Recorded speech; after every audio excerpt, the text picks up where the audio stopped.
बस्तर में कृष्ण जी का मंदिर है। तो वहां पे ना रात को 7-8 बजे उसकी किवाड़ कहते हैं वो लोग, दरवाजा, डोर, उसको बंद कर देते हैं और वो खुलता है अगले दिन सवेरे। तो माना जाता है कि वहाँ कृष्ण भगवान आते हैं और रात्रि आराम करते हैं। तो एक फॉरेनर था और वो वहां बैठा, देखा हूं मैं अपनी आंखों से। इसको जब बताया गया था सालों पहले कि ऐसा होता है रात में, तो ये रात को झांक लिया अंदर। वो जो देखा, आंख चली गई। वो बताने की कोशिश किया, फिर जबान चली। भारत में एक गांव है, उसका नाम है शेतपाल। उस गांव में जितने घर है ना, वो जब हर घर में उन्होंने एक बिल बना रखा है और हर घर में एक सांप रहता है।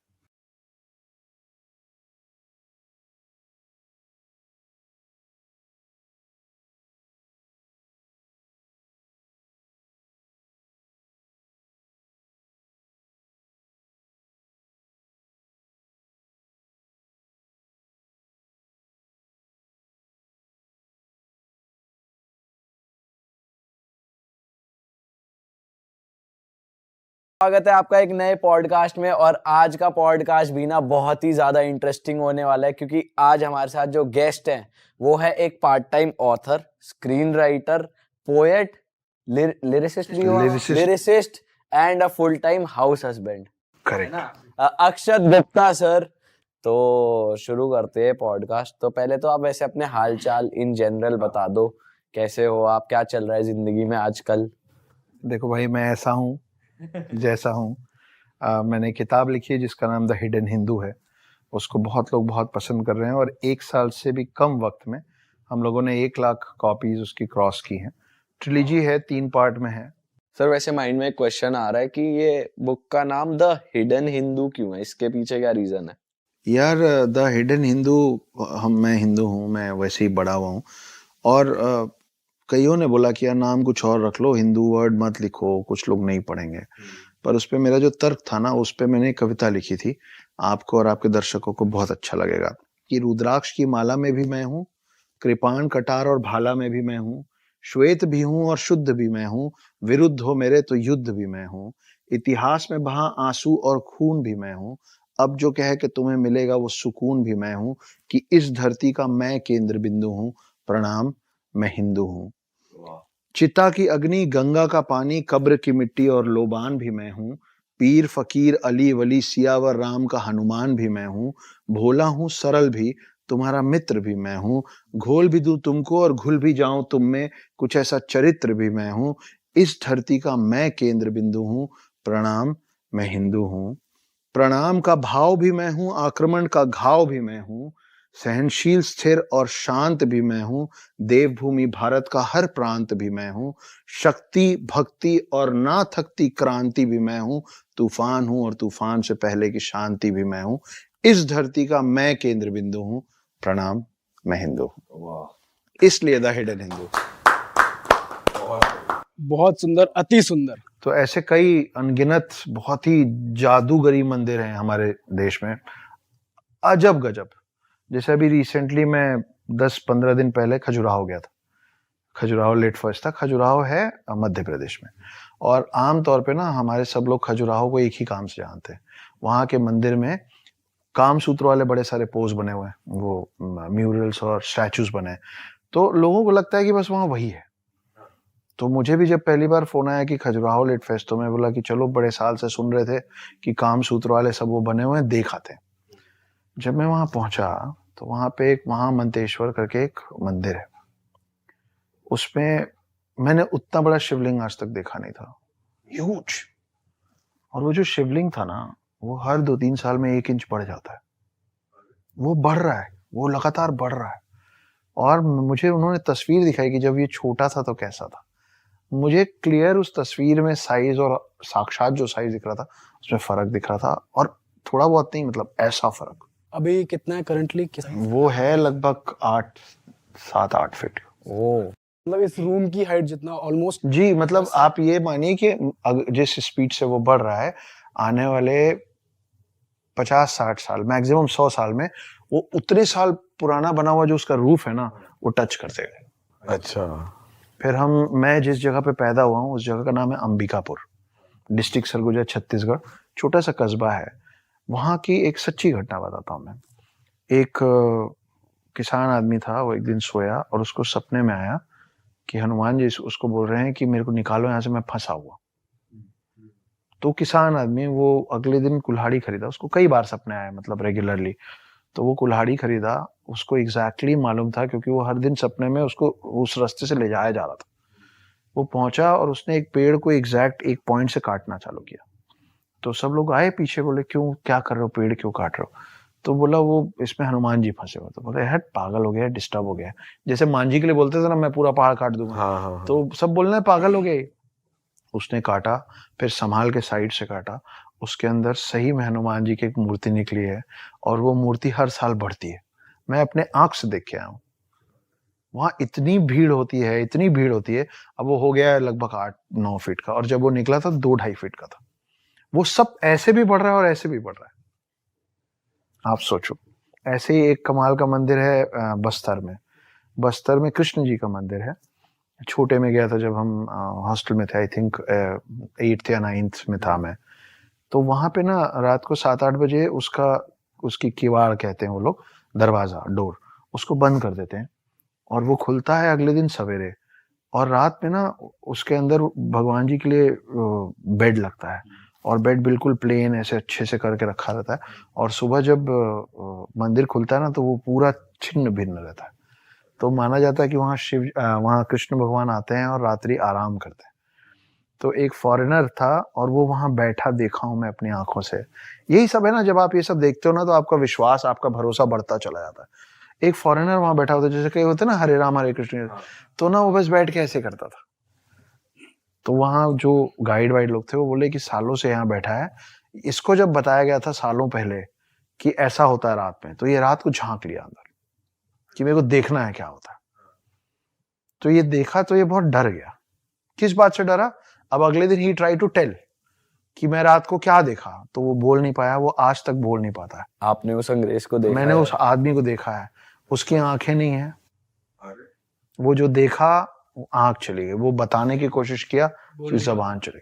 वो बैठा हुआ था मेरे सामने और हम पूरे स्कूल के लोग एक साथ खड़े होके उसको देख रहे थे और उसके बारे में उसके सामने बात किया जा रहा था। और वो ऐसे ऐसे करके ना हम लोग को ऐसे जय कर रहा। आप सोचो, मेरे को अभी मेरे गूज़बम्स आ रहे हैं। सर ये जो आप बता रहे हैं जहाँ पे पेड़ के अंदर मूर्ति बढ़ रही है, अब वो एक टेम्पल बन गया, लोग आते हैं वर्शिप करते हैं हाँ, पूरा? प्रॉपर टेम्पल बन गया है, उसके ऊपर छत वत डाली गई है। हाँ, और वो काफी सारे लोग आके उसको नापते वापते हैं और वो बढ़ रहा है। और आप अंबिकापुर जाएंगे ना, तो आप वहां पे ये बात करेंगे ना तो कोई नहीं चौंकेगा, उनके लिए नॉर्मल है। तो मैं आपको एक और बहुत इंटरेस्टिंग बात बताता हूँ। आप देखो कि शिव जी जो है उनके गले में सांप होता है ना। शिव जी के बड़े बेटे हैं कार्तिक, उनका वाहन है मोर। उनका छोटा बेटा है बेटे हैं गणेश, उनका वाहन है चूहा। अब मेरे घर का ऐसा चलन है कि हम लोग पिता पुत्र सब एक साथ टेबल में बैठते हैं, खाना पीना सब करते हैं, चिल्ड आउट माहौल है हमारे घर का। तो आप सोचो कि ऐसा तो उन तीनों के साथ भी होता होगा। शिव जी, कार्तिक जी और गणेश जी भी कभी ऐसे फैमिली डिनर पे बैठते होंगे ना टेबल पे। तो जब ये लोग टेबल पे बैठते होंगे तो इनके जो ये सब चंगू मंगू हैं, मोर है, चूहा है, सांप है, ये लोग पार्किंग स्पेस टेबल के नीचे घूमते रहते होंगे क्योंकि ये तो फैमिली डिनर पे है। अब आप सोचो कि सांप चूहे को खा सकता है, मोर सांप को खा सकता है, कोई किसी को नुकसान नहीं पहुंचाता है। अब आपको लग रहा है कि ये कमाल की फैमिली है। अब ये तीनों इनकम्प्लीट हैं जब तक पार्वती टेबल पे नहीं आती है। और पार्वती कौन है? पार्वती का वाहन क्या है? शेर। मतलब बाकी सब पानी का हम चाय हो गए ना सडनली कि भाई मैं आई हूं और जंगल का राजा मेरा वाहन है, तो मैं कौन हूं? तो हमारे हिंदू परंपरा में पहले अपने परिवार की महिलाओं का, वुमेन का नाम मेल से पहले लिया जाता था। कैसे? आप देखिए, गौरी शंकर, लक्ष्मी नारायण, सिया राम, राधा कृष्ण, है ना। तो ये हमारा कल्चर था। हिंदू धर्म हो, मुस्लिम धर्म हो, क्रिश्चियन, सिख, ज्यादातर धर्म में जितने भी भगवान है ना, जो दिखते हैं और जो नहीं दिखते हैं, वो सब मेल है ज्यादातर। ब्रह्मा विष्णु महेश, मैं पहले अपने आप से ही शुरू करूंगा। ब्रह्मा विष्णु महेश, अल्लाह, तो जब आप अल्लाह बोलते हो तो वो क्या बोलते हैं, ऊपर वाला सब देख रहा है, देख रही नहीं है ना, देख रहा है। गुरु नानक देव, जीसस, बुद्ध, जैन, महावीर, सब मेल है ना। हम लोग ये भूल गए हैं कि इनमें से कोई भी भगवान इस पृथ्वी के अंदर बिना एक महिला के परमिशन के नहीं आ सकता। पर प्रॉब्लम ये है ना कि आपको एक राज्य के अंदर, एक स्टेट के अंदर, एक प्रोविंस के अंदर घुसने के लिए 2 लोग अलाउ कर सकते हैं, एक वहां का राजा या रानी और दूसरा दरबान। करेक्ट। हमने the queen of the world को the watchman of the world से दिमाग में एक्सचेंज कर रखा है। वो रूल करती हैं इस वर्ल्ड को, वो डिसाइड करती हैं कि कौन सा भगवान अंदर आएगा, लेकिन हमने उनको अपने पैर के नीचे दबा रखा है, उनको बना दिया है गेटकीपर। तो मैं जहां से आता हूं वहां देवी की पूजा देवों से पहले होती। सर ये मैंने भी सुना है कि वैसे कि दुनिया को बताया जाता है ब्रह्मा विष्णु महेश तीनों दुनिया चला रहे हैं, बट वो एक्चुअली देवी के बेटे हैं। तो सबसे ऊपर देवी आती हैं, फिर ये तीनों आते हैं। एक स्क्रिप्चर में ऐसा भी लिखा है, देखिए जब आप विष्णु पुराण पढ़ेंगे ना तो आपको पता चलेगा कि विष्णु पहले आए थे और वो शिव और ब्रह्मा को लाए थे। फिर जब आप शिव पुराण पढ़ेंगे तो आपको पता चलेगा कि शिव पहले आए थे और फिर वो ब्रह्मा और विष्णु को लाए थे, है ना। तो अनंत अनादि जो कहते हैं वो ज्यादातर लोग शिव के लिए कहते हैं, क्योंकि शिव पुराण ज्यादा मान्यता वाला है, शिव को मानने वाले, शिव के भक्त ज्यादा है, इसलिए वो ज्यादा चलन में है कि शिव पहले आए थे। मगर असलियत ये भी है, देखिए एक राक्षस था जिसका नाम था महिषासुर, है ना, आपने सुना होगा। अब महिषासुर को ना कोई नहीं मार पा रहा था, तो शक्ति ने दुर्गा का रूप लिया। और आप देखिए कि कोई भी भगवान, ये जो स्पेशली जो 3 भगवान है, ये आप ब्रह्मा को कभी त्रिशूल और त्रिशूल और चक्र लिए नहीं देखेंगे। आप विष्णु को मोस्ट ऑफ द टाइम सिर्फ चक्र लिए देखेंगे, त्रिशूल लिए नहीं देखेंगे। आप शिव जी को कभी भी चक्र के साथ नहीं देखेंगे, त्रिशूल के साथ देखेंगे। इसका ये भी कारण है कि ये तीनों जो मेल फॉर्म्स हैं, ये तीनों का जो मेन पावर है, एक बॉडी कंटेन नहीं कर सकता। फैंटास्टिक फोर देखें ना आप, फर्स्ट पार्ट, उसमें क्या होता है, चारों एक में घुस जाते हैं, फर्स्ट सेकंड पार्ट, चारों एक में घुस के फिर विलेन से लड़ते हैं ना। ऐसा ये गॉड्स नहीं कर पाते। लेकिन जब शक्ति दुर्गा का रूप लेके आई तो उन्होंने शिव जी से त्रिशूल ले लिया, विष्णु जी से चक्र ले लिया और ब्रह्मा जी से वो कमंडल लिया। कमंडल के अंदर माना जाता है cosmic energy of the world है, यूनिवर्स है ना। तो ये तीनों को कोई भी मेल बॉडी कंटेन नहीं कर पा रहा था, ये आई और इन्होंने सब कुछ कंटेन कर लिया महिषासुर को मारने के लिए। तो अब आप उसको थोड़ा साइंस में ले जाते हैं, इलेक्ट्रॉन, प्रोटॉन और न्यूट्रॉन मिलके एटम बनाता है, ठीक है। क्रिएटर, डिस्ट्रॉयर, प्रिजर्वर मिलके सृष्टि, पृथ्वी, ठीक है। और ब्रह्मा विष्णु महेश मिलके बनाते हैं शक्ति। तो पृथ्वी और धरती जो लोग बनाते हैं, वो पृथ्वी और धरती कुछ और नहीं है, सृष्टि कुछ और नहीं है, शक्ति है। इसलिए हम धरती माँ कहते हैं। और सर जैसे आपने बताया शिव जी के गले में हमेशा सांप रहा जाता है, तो वैसे हमने देखा है कि सांप का एक हमारे हिंदू माइथोलॉजी में या हिंदू कल्चर में एक रहा है इम्पोर्टेंस की कई लोग सांप को दूध भी पिलाते हैं। कहा जाता है कि सांप को कभी मारना नहीं चाहिए। शेषनाग के बारे में भी हमने सुना है।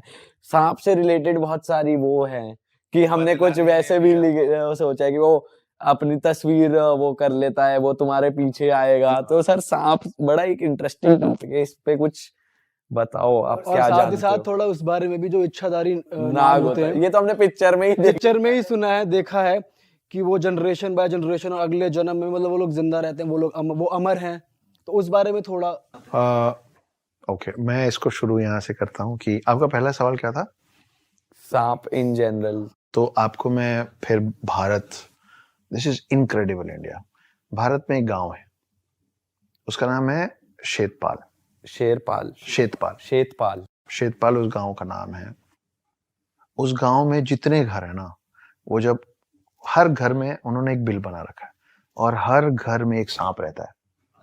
उनके बीच में सांप की इतनी मान्यता है कि आज भी उनके घर में जब कोई नया घर बनता है ना, तो उसमें उसके लिए जगह, उसके लिए एक बिल बनाया जाता है। आज तक उस गांव में किसी सांप ने किसी इंसान को और किसी इंसान ने किसी सांप को नुकसान नहीं पहुंचाया। They have learned and they have lived to coexist. वो एक साथ रहते हैं, और आप इसको गूगल कर लेना। शेतपाल है शेतपाल है महाराष्ट्र में, ऑलराइट। आई थिंक, हाँ महाराष्ट्र में है।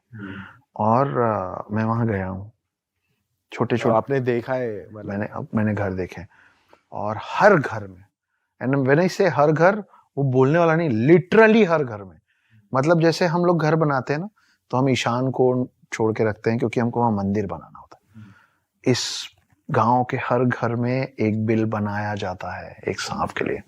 जब खाना बनता है तो सांप के लिए, जैसे आप एक